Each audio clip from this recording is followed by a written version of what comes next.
Studio TV One ini Bang Masinton akhirnya sampai juga ya di Pulau Gadung ya Bang ya. Selamat malam alhamdulillah, Bang. ya. Oke. Saya tapi juga telah tersambung Bang dengan pengamat hukum tata negara kita Mas Zainal Arifin Mohtar. Mas Uceng, selamat malam. Assalamualaikum. Waalaikumsalam, Ya, selamat malam, Mas Uceng langsung Bang saja ini. Masinton. Ya, Mas Pertanyaan Uceng. dari publik melihat dinamika keputusan MK hari ini, bahkan juga ada Apa aksi suara saya demonstrasi. Kedengaran ada aksi demonstrasi penolakan pro dan kontra terkait sosok capres-cawapres di bawah 40 tahun punya pengalaman kepala daerah. Pertanyaannya Halo. mungkin dari putusan MK ini bisa Halo. diberlakukan di Mas Uceng? Bisa mendengar suara Halo, saya? maaf suara dari studio nggak jelas di saya. Oke, baik. Tidak ada suara Nanti sama saya sekali. akan perbaiki ya komunikasi saya dengan Mas Uceng ya. Mungkin saya tanyakan hal tersebut mungkin kepada Bang Masinton terlebih Ya. dahulu. Bang Masinton, sebenarnya kalau dari PDIP sendiri, ini sebenarnya mau segera dieksekusi atau kemudian tidak? Karena sebelumnya di Kabar Petang sempat kita Jadi- tanyakan juga pertanyaan Halo, dengan Mas Arya dari Bima studio nggak ada bahwa suaranya, Mbak. harusnya ini ada Jadi peran begini, dari DPR juga. kalau saya mungkin nggak menjawab itu. Ya. Tapi saya melihat putusan MK ini harus dilihat dari satu rangkaian desain besar, ya grand design, ya itu ada upaya pelanggengan kekuasaan di sini. Dari mulai narasi besarnya adalah penundaan pemilu, terus kemudian mencoba untuk mengutak-atik konstitusi dengan 3 periode, ya kemudian ketika itu ditolak oleh masyarakat, kemudian muncullah skenario berikut, yaitu menggunakan Mahkamah Konstitusi yang kemudian dipelesetkan oleh masyarakat menjadi Mahkamah Keluarga. Nah, satu hal yang menjadi warning buat kita saat ini, buat bangsa ini, ya terlepas MK sudah memberikan jalannya, membuat satu norma baru di situ. Tetapi yang harus ditangkap adalah suasana kebatinan rakyat hari ini. Tidak menghendaki 3 periode dan tidak menghendaki politik dinasti. Hati-hati, Oh. hati-hati, Kencang berarti ya, jangan ada politik hati-hati. dinasti. Enggak, dan saya sendiri menentang. Karena ini bagi saya ya upaya politik yang mengkhianati dan mengangkangin reformasi demokrasi tahun 98 lalu. Gitu loh. Nah, Oke. terserah apakah sekarang jalan ini dibuka, apakah ini mau digunakan. Ketika kalau ini digunakan, bagi saya ini akan berhadapan dengan suasana kebatinan rakyat yang hari ini tidak menghendaki adanya politik dinasti itu. Jadi Oke. ini bagi saya ini penting. Maka putusan MK hari ini menurut saya ini jauh dari relung-relung keputusan negarawan. Lebih berpikir ya kekeluargaan apaan gitu loh. Nah, ini yang kita bayangkan selama ini Mahkamah Konstitusi itu adalah diisi oleh hakim-hakim yang berpikir negarawan. Tetapi hari ini cara berpikirnya tidak negarawan dan sering putusan MK itu keluar dari desain politik, demokrasi dan reformasi itu sendiri. Nah, maka bagi kita ini penting ya ketika jalan ini tadi, jalan ini sudah dibukakan, ketika ini digunakan untuk melanggengkan politik dinasti, bagi saya ini hati-hati. Ya, oke. Ya, suasana kebatinan rakyat itu baik. menentang itu. Oke, baik. Berarti dari PDIP suaranya adalah jangan sampai kemudian hal tersebut memuluskan atau melanggengkan politik dinasti. Iya, khususnya kita untuk harus capres kasih dan cawapres. warning. Betul. Sekarang saya mau coba lagi komunikasi saya dengan Mas Uceng. Mas Uceng, bisa dengar suara saya dengan jelas tidak?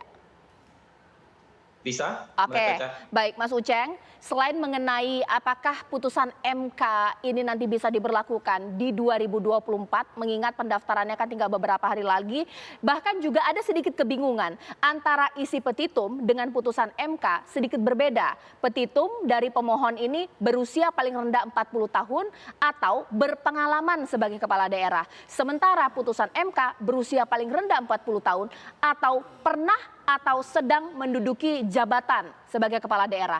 Ada penambahan frasa pernah dan sedang. Ini seperti apa? Apakah ini kemudian membuat putusan MK memang hanya untuk memuluskan langkah Gibran, Mas Uceng? Saya yang pertama saya tidak mau masuk ke terlalu teknis soalan itu ya, karena saya kira kalau kita baca baik-baik putusan MK hari ini, kan putusan MK itu diambil beberapa putusan ya. Di awal-awal MK itu konsisten dengan mengatakan bahwa ini open legal policy, lalu kemudian pelebaran makna ke arah jabatan penyelenggara negara itu juga agak bermasalah karena bisa mereduksi yang namanya usia. Saya kira itu clear. Nah, memang di putusan terakhir ini yang tiba-tiba aneh gitu, dan dugaan saya tolong bukan sekedar dugaan ya, tapi tolong dibaca baik-baik dissenting. Ada 4 dissenting, dan dissenting itu menurut saya menarik sekali. Saya membaca 4 dissenting, mulai dari Wahidudin Adam, lalu kemudian Saldi Isra, lalu kemudian Arif Hidayat, dan Pak Soehartoyo, itu sebenarnya bukan menceritakan kelemahan rasio legis dari putusannya. Karena sebenarnya rasio legis dari putusan hari ini itu nyaris tidak ada. Nyaris nggak benar, karena tiba-tiba menyamakan saja, mengatakan bahwa diperbolehkan sepanjang dia elected official. Dia adalah jabatan yang dipilih secara elected. Nah, di dissenting opinion hari ini sebenarnya yang terjadi itu lebih banyak marah-marah. Jadi tolong dibaca baik-baik teman-teman sekalian. Yang pertama yang diceritakan begini. Ada 2 gelombang putusan MK. Putusan pertama itu sudah ngambil penolakan. Tiba-tiba ada permohonan baru yang mengubah konstelasi itu. Dan hakim yang dulu konsisten di gelombang permohonan pertama itu tiba-tiba di gelombang permohonan kedua itu berubah. Itu permohonan yang dibacakan tadi itu kan terregistrasinya itu 13 September. Ya, jadi itu gelombang terakhir gitu. Itu diceritakan oleh Saldi Isra dan Arif Hidayat. Nah, yang lebih luar biasanya lagi katanya, di putusan yang lain Ketua MK itu konsisten, tidak ikut dalam memutus perkara. Kalau pernyataan Saldi Isra dikatakan karena Ketua MK mau menjaga dirinya dari konflik kepentingan. Ya kan? Walaupun belakangan tiba-tiba di putusan yang terakhir dibacakan itu tadi, Hakim Anwar Usman masuk. Padahal kalau kita mau bicara konflik kepentingan ini menarik, karena putusan yang terakhir itulah atau permohonan terakhir itulah yang memention secara langsung nama Gibran. Ya, yang lainnya kan tidak ada yang memention nama Gibran. Ini langsung. Bahkan pemohonnya itu orang yang mengaku sebagai pengagum Gibran. Ya kan, dan itu sebabnya dia masukkan permohonan. Jadi kok bisa di permohonan yang lain yang tidak ada nama ponakan, tiba-tiba Anwar Usman tidak masuk, ya. Tetapi tiba-tiba di permohonan yang ada nama Gibran, Anwar Usman malah masuk gitu. Bahkan kalau kita lihat kronologinya itu diceritakan oleh Arif Hidayat, tiba-tiba ada permohonan baru masuk, dan permohonan inilah yang mengubah pendapat hakim yang awalnya kekeh sama open legal policy tiba-tiba berubah. Jadi kalau Mbak Caca nanya tadi soal keanehan-keanehan itu, saya kira itu keanehan sederhana. Saya kira jauh lebih aneh adalah keanehan-keanehan di belakang yang lainnya itu tadi yang saya ceritakan.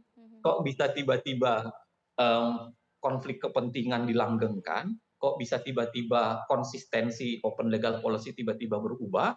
Kok bisa tiba-tiba yang awalnya konsisten menolak pengalaman itu tiba-tiba berubah di sini. Dan kalau dibaca, saya mengatakan gitu ya, 4 dissenting opinion itu lebih banyak kemarahan yang memperlihatkan bahwa putusan ini merusak wajah Mahkamah Konstitusi sendiri. Coba dibaca dissentingnya Saldi, itu bahkan mengatakan dengan jelas putusan ini itu mempertaruhkan marwah MK. Bahkan di terakhir dia kutip kata-kata quo vadis MK dengan kejadian seperti ini. Ini memperlihatkan betapa MK sebenarnya bermain-main. Nah, kalau baca lagi dissenting opinionnya Wahidudin Adams, dia menceritakan bahwa dari sini kelihatan sebenarnya permohonan ini berkaitan dengan independensi kekuasaan kehakiman di hadapan politik. Karena kelihatan betul putusan ini lahir dari pertarungan politik dan lahir dari cawe-cawe politik. Sehingga putusan ini keluar. Nah, jadi kalau yang tadi Mbak Caca bilang ada keanehan di sini, saya kira itu keanehan yang sederhana.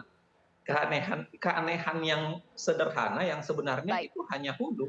Di hilirnya itu jauh lebih luar biasa. Mas Uceng ditahan dulu karena saya harus iklan. Nanti saat lagi saya akan tanya kepada Mas Panggi bahwa Di prosesnya aja sudah ada keanehan kalau nanti pada akhirnya memang benar Gibran berpasangan dengan Pak Prabowo. Ini kemudian bagaimana image bahkan juga respon dari rakyat. Sekarang saja sudah ada aksi demonstrasi ya, usai jeda berikut.